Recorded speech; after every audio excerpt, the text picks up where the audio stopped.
Have you ever noticed how people celebrate your success, but whisper about your failure? In one small village, a girl refused to dance at the harvest festival. Not because she was unhappy, but because years earlier, she watched the same crowd destroy her father's confidence with laughter disguised as jokes. Now, her crops were the best in the land. The drums were calling her name. But instead of dancing, she stepped into the firelight and said something that made the entire village go silent.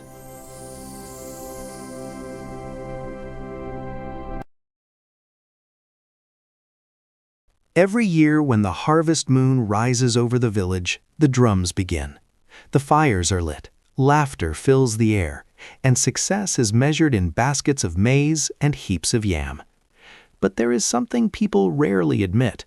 In a small village, your harvest is not just food. It is your reputation.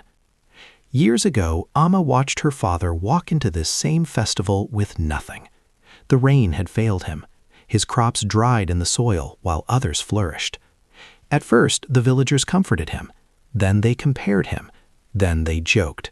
And those jokes did something far worse than drought ever could. They made him smaller. He stopped speaking at meetings, stopped laughing at home, stopped believing in himself. Amma never forgot.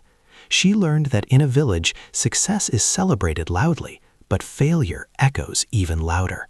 So she worked quietly, before sunrise, after sunset, studying the soil, watching the sky, learning from the pain no one else noticed. And then one season, her crops were the best in the land.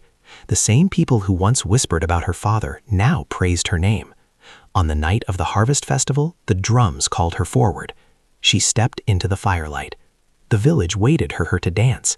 Instead, she spoke. "Celebrate," she said, "but celebrate quietly. Today it is me. Tomorrow it may not be. The rain belongs to no one." Silence spread across the crowd, because deep down they knew she was right. And that night the drums still played, but softer, not out of shame, out of understanding.